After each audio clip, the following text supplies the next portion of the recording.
This episode is sponsored by Krim.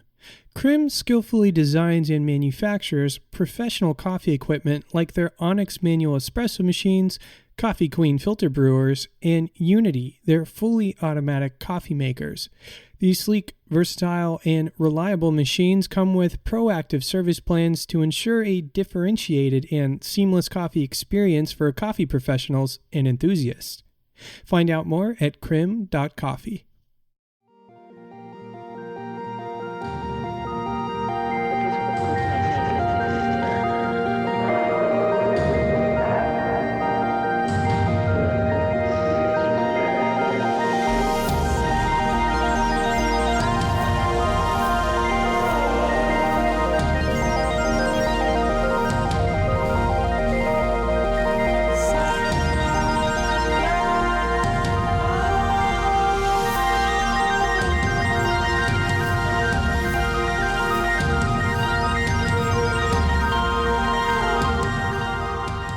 You're listening to the Coffee Podcast.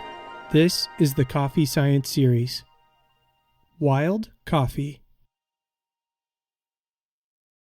When we think about the genus Coffea, we tend to bifurcate species into Coffea arabica and Coffea canephora, aka Robusta. In other words, when you skim the aisles of the grocery store, or in COVID times look online for coffee, you might see labels that say things like 100% Arabica.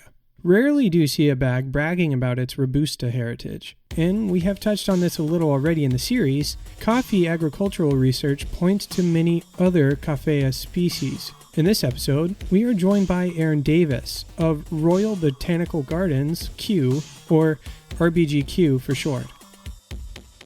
More than 20 years ago, it was back in 1997, I started working in coffee research, and I was working in what we call fundamental research. And there were a few really basic questions which we didn't have answers to at that time. My remit was to understand how many coffee species there were in the wild, where they grew, and what they looked like. It sounds crazy, that was the end of the 20th century, that we still didn't know those sort of basic facts. Now, when I started doing that work, coffee was known from Africa and Madagascar. And although Africa was fairly well known, Madagascar was a bit of a black box. We didn't know what was going on there in terms of coffee species diversity. So I started a 3-year project exploring Madagascar with colleagues from Madagascar to find as many new species as possible and understand as much as possible about the wild coffee species of Madagascar. And concurrently, I was also looking at species in Africa. So it's really just to see what was growing in the wild in terms of wild coffee species diversity. And at that time, we thought there may be 40, 60 species. And to our surprise, after the 3-year project and a few years afterwards, we ended up with nearly 100 species. And then following that, we added some more through molecular investigation. And today we're looking at around 125, 130 species. So we're not talking about varieties. We're talking about... Yeah, that's a really good question. So I think there's a lot of confusion, difference between a species and a variety, or what we call a cultivar. When we talk about species are things like Arabica, Robusta, and Liberica, whereas the varieties are things like Geisha, Nuevo Mundo, Caturra. They're the varieties of either Arabica or Robusta.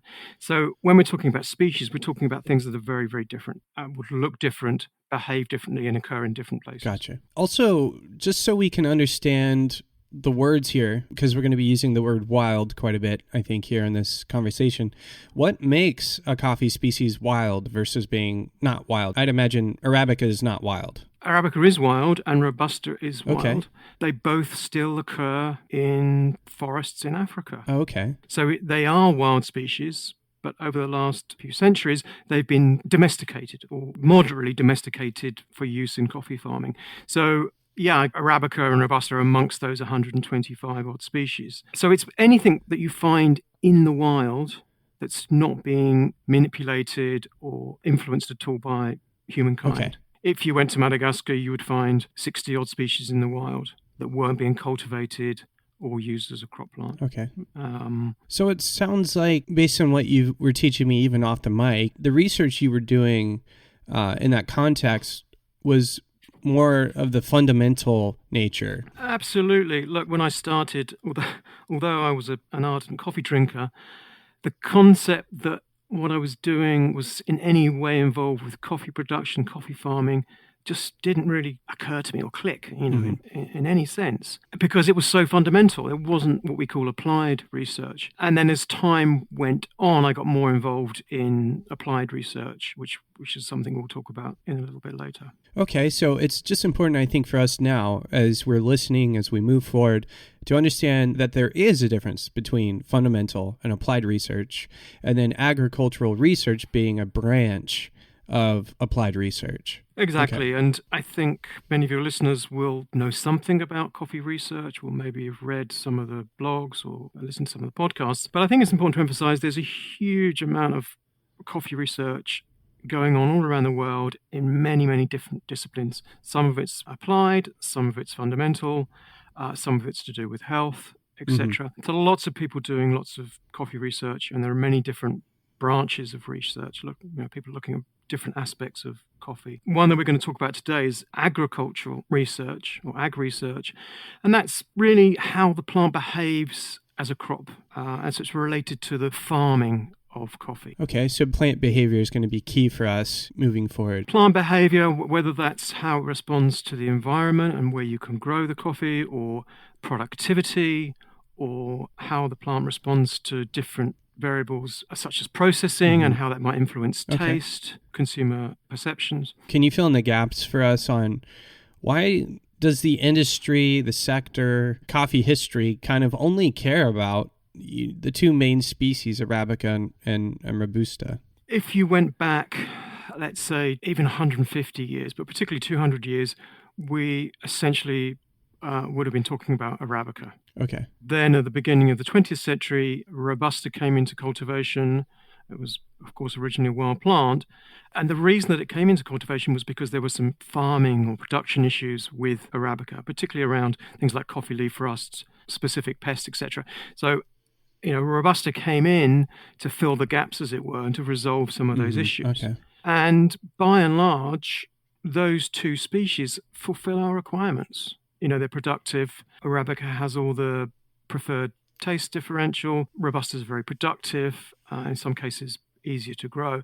So in essence, the focus was on those two species because we really didn't need anything else. Interestingly, if you would have gone back 100 years, we would have seen more coffee species being cultivated, such as Liberica and Stenophylla. But those two species were so successful and fulfilled, as I say, our needs, that we just stayed with them. Yeah, it's kind of a convenience / just it filled the gap. Absolutely. Yeah. They by and large, despite some key issues, they've served us very well. You've been a part of all kinds of research in coffee, and one of the things you were involved in was a fascinating project where you, I think in the team you were working with, discovered that some 100% Arabica coffees were not 100%. Is that the proper understanding of what the discoveries? That's correct, and that surprised us. So we did a review of 100% Arabica supermarket coffees.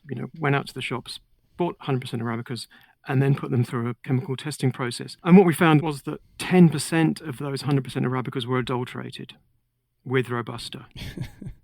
How that happens, I don't know. One thing I think is really interesting is how that exemplifies the way that coffee crop species have shifted and are continuing to shift. Now, when I started in coffee research 20 years ago, the world was drinking maybe 80% Arabica and 20% Robusta. Now the figure's something close to 70% Arabica and 30% Robusta. Or in fact, it's probably more likely 60% Arabica and 40% Robusta. But I think the figure's even higher than that, because clearly there's a lot of adulteration going on. This isn't a topic for today, but it also reinforces, for me, the distrust of labels. It's clearly been an issue for the coffee sector. Packaging, labeling, and particularly traceability. Are we getting what we've paid for? Is the roaster getting what they paid for? And, traceability has been a major issue. I think there are other issues involved around the packaging as well, and one of them is certification. I really don't believe that the purchaser is fully aware of what that means. As we go forward, that has to change. There's no doubt about it that coffee is a major cause of deforestation, and we could be fueling that deforestation by inappropriate or misguided or cryptic consumer choices. Interesting. Is deforestation something you'd like to talk about now, or is it something you want to revisit at a different part of our conversation? What I'm seeing now is there are many claims, even outside certification, on how good that coffee is for the environment, or claims of being less damaging. The way of actually understanding and measuring that just isn't there at the moment, and I think absolutely has to be. And what I'm seeing now is, a shift in the way that we try and deal with deforestation. So, we're moving into an era where legislation is coming into effect that will hopefully reduce deforestation by making sure that the beef we eat, the vegetables that we eat or whatever, haven't caused deforestation. And for coffee, I'm afraid it has been a major cause of deforestation, as I've said. On the other side of the coin, coffee can be an object of positive change, positive influence. If we look at production systems, say in Ethiopia or in parts of Costa Rica, then we'll see actually that coffee farming can be a cause of stabilizing deforestation or preventing deforestation. Does it have to do with shade growing, or it's largely to do with shade growing. Okay. Not just the fact that there's shade, but how much shade, what kind of shade, what treatments, what's being done to the soil, etc., etc. And, at the moment, you could have an agroforestry system with, say, 3 trees per square kilometre or 3,000 trees per square kilometre. But the packaging might still say agroforestry or forest friendly. Now, and I think we need to do something about that. And indeed, the way that technology is changing, we now have the tools to be able to say whether that coffee's caused deforestation, how much shade is provided, quality of the forest, the amount of canopy cover. Yeah. So there are now more powerful technologies for us to be able to quantify those aspects and pass that information on to the consumer. I'm just trying to drive some sort of positive change in that area. So it sounds like it requires research, right? That stuff doesn't just happen. So we might have the tools and all of that stuff, but so the research has to happen, but somebody's got to pay for the research. Yeah. That sounds like I know we're going to talk about that a little bit later in our conversation, but for now, let's roll it back. Let's talk about Arabica and Robusta. And let me stop there because I've been saying Robusta for probably 2 or 3 series now. And I used to say Robusta, and I heard somebody say Robusta, and I said to myself, I must be saying it wrong. And and this is kind of like data and data. It's like, is it data? Yeah. Is it data? What can you help us? So does it matter? You know what? It doesn't really matter as long as you understand what people are talking about. Robusta. I've always said Robusta because it comes from being robust. Right. That makes sense. As a scientist, I often talk in using Latin names instead of common names. Oh, okay. But even there's confusion about pronunciation. So Robusta. Okay. I don't think it's too critical. Yeah. Okay, good. As long as good. people understand. So we're in this. And if we were in South America or Brazil, we would say Cornelon. So. Oh, okay. Okay, we're in the clear. So we'll keep going. Yeah. I'll keep saying Robusta. I'll just stick to my guns there.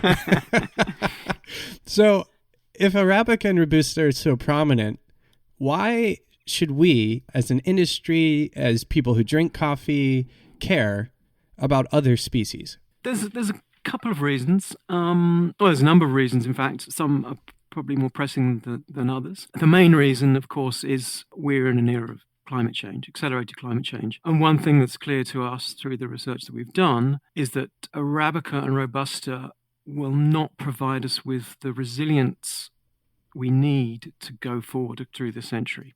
Now, let me just dig into that a little bit more, because we could get on with just using Robusta and Arabica for many decades, but that would require the coffee growing landscape of the world to shift as the climate shifts. And there are all sorts of consequences surrounding that shift. I think one of the major ones is people. People can't move. So let's think about those coffee growing families that have grown coffee for many generations. They're not going to be able to move even within their own country, let alone to other countries. So that's a major issue. So ultimately what you're trying to do is to keep people where they live, where they've grown up, etc. The other problem, of course, with shifting coffee zones is that you're likely to come up against rainforest and natural systems. And what you don't want to do is cause further deforestation through I coffee, didn't even think of that. accelerated deforestation, because it's a vicious circle. If you remove forest, you're adding to the issues of climate change. You're removing the carbon sinks. It's all interrelated. Yeah.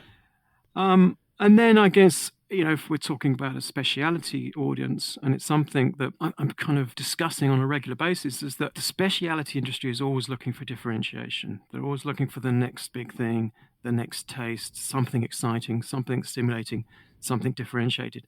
And I think there is the potential there with the wild species. They do have, in some cases, really quite different taste profiles. Not to everybody's taste. They are selling, they are popular, they are in demand. And then you've got things like Eugenioides, which I think is the best tasting coffee. I think it's absolutely fantastic. Yeah, so it's about all things that I've said, big issues, but also it's about enjoyment. It's about enjoying coffee and getting more experiences from coffee. I think a lot of, the listeners are thinking like, what do these wild coffees or these other wild coffees taste like? You mentioned, Eugenioides, is that right? It was interesting. I gave a talk at the SCA, Specialty Coffee Association, symposium in 2012. One of the questions that I had afterwards was like, yeah, but you didn't say what they tasted like, all these wild species. I thought, oh my goodness, you're absolutely right. I don't know what they taste like. So we've been trying to do something about that. And we've been seeking out as many wild species as possible with the purpose of seeing what they taste like. We have tasted several species over the last 2 or 3 years. Some of them have been really interesting in a good way. Yeah. Some of them have been interesting in not such a good way. Right. Whether those are inherent characteristics of those coffees, we're not quite sure. They could be improved with processing, perhaps. But even of those that we've tasted, what we see is considerable promise, and other things as well, such as low caffeine content, which might add a different dimension to this discussion. Yeah.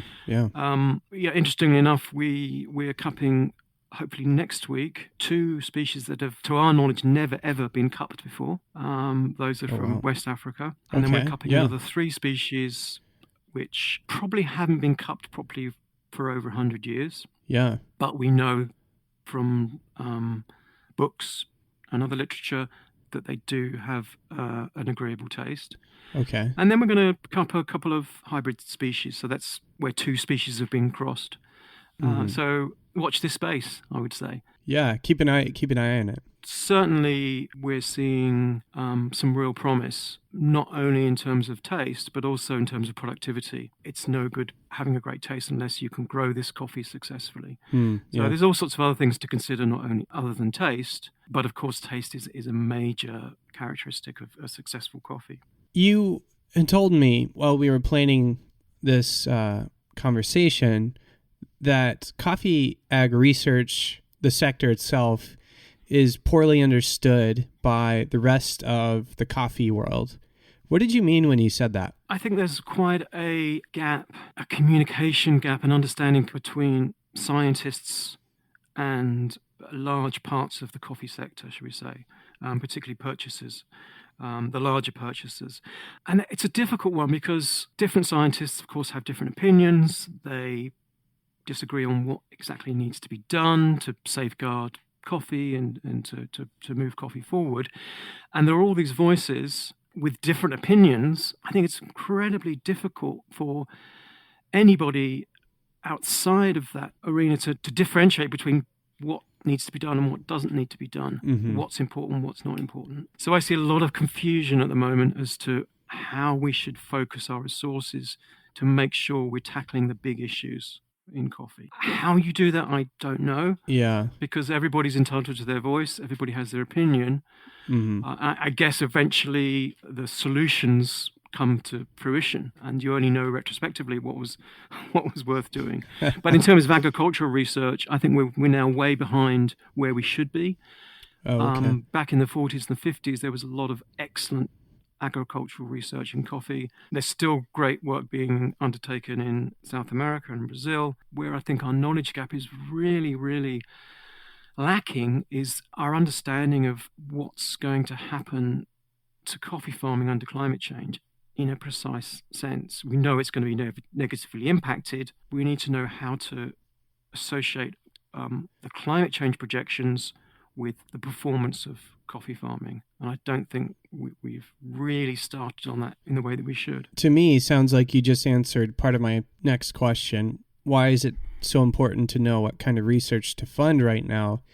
Because we have these daunting things coming around the corner, climate change. Are there any other reasons you think it's critical for us to be able to discern as an industry what kind of research to focus on? I mean, there are clear topics: climate change, producer farmer profitability, traceability, deforestation. There are some really clear issues that, of course, we all know about, but it's about how you tackle them and what you use to address those problems. And I don't think they are clear cut at the moment. And particularly climate change is such a such a multi-faceted, complicated subject that understanding it alone is complicated, let alone doing anything about it. Yeah. We really need to get our skates on. I'd say we're running out of time. We need to make those decisions about what research is important and act on them right away, because we're losing time. The current pandemic, I think, is a good example of that, where we were putting funds into understanding these pandemics, and that funding was cut, and now look at where we are. Yeah. It exemplifies some of the issues. Not quite the same, but it's better to look at prevention rather than the issues really hit home. Then it's even more difficult to deal with them. Like preparedness or readiness for what's coming. Yeah. From your seat, you said all scientists have their own opinions. Obviously, some groups will agree, some will disagree on what to prioritize. What do you consider to be the most important challenges for coffee ag research right now? You mentioned climate change and a few others, but from your seat specifically, what do you really think, if you could narrow it down to one or two? Yeah, I think we have to seriously look at drought. And in various ways, but I think we need to look for or produce plants that will be able to withstand extreme climatic conditions or different climatic conditions, and we need to correspond those that research, or with the climate change projections. So it's something I've always said is like, there's no good spending 30 years on producing a coffee that's 1 degree more climate tolerant or can withstand 10% less moisture if there's going to be a 5 degree increase in temperature and a 50% reduction in moisture. So it's about understanding, all those complex interactions, and particularly the climate change, linking the climate change projections to the performance of the plants on the farm, to make sure that in 50 years' time or whenever, we have the plants that we need to be able to cope with the conditions in that time space. We talked about ag research. We talked about the challenges there are in, even that sector being understood. Is the coffee research sector competitive? Over the last, I think particularly the last decade, coffee research has become very competitive. I think there's a certain cachet about being in coffee research, so it's attracted a lot of new researchers. I think particularly as the specialty movement gathered momentum, which is great. It's always good to have more researchers, but in order to do research, you need funding. Right. The problem now is that we've got a lot of people chasing what seems to be now a diminishing pot of funds to do their research. And again, it ties back into the question is, how do decision makers know which research to fund? So it's increasingly competitive. Competition can be a force for good. It can push coffee research, accelerate research, give it more momentum, but I spend a lot of my time just chasing money to do the work that we feel that's important. It seems like a really challenging problem to sort of be what might seem like banging a cymbal to people, saying, hey, this is important work. I mean, something like climate change, like you mentioned, is such a complex thing to even understand. So to have somebody foot the bill of some research there in coffee sounds like such a long, difficult thing to have to convince somebody of. That's unfortunate. There are a number of people doing coffee climate change research. And, who gets funded? It's down to your track record, where you publish, the quality of your science. Increasingly, it's about how you market your research. Oh, yeah. I think particularly if you're looking at private sector funding, but increasingly even government and state funding, there's a lot of other aspects involved now that weren't there, say, a decade ago.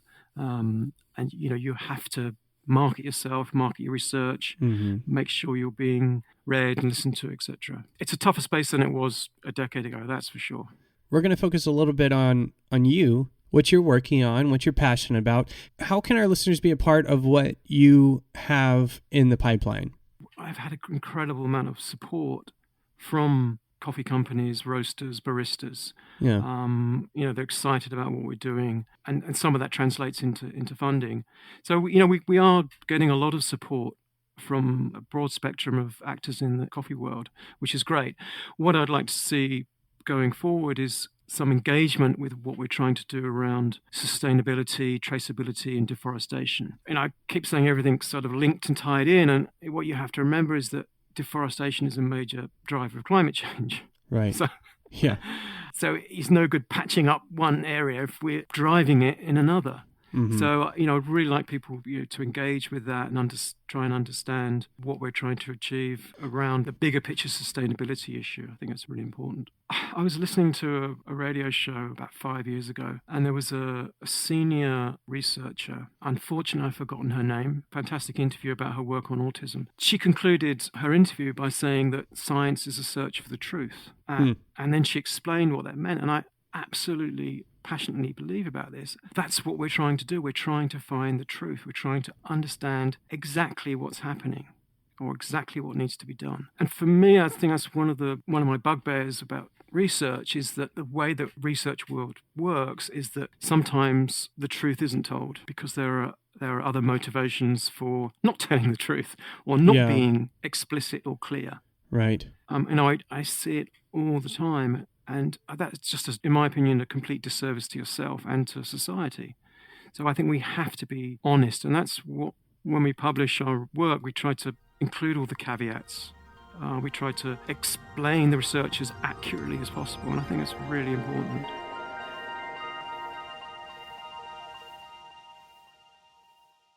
Labels deceive us again and again, don't they? Whether intentionally or not. And contrary to what I believed before the series, we have a lot of genetic opportunity in the other coffee species that are out there in the wild. In the next episode, we talk a little bit about just how these opportunities might benefit the coffee sector and the future of coffee. Thanks for tuning in. And as always, and until next time, happy brewing.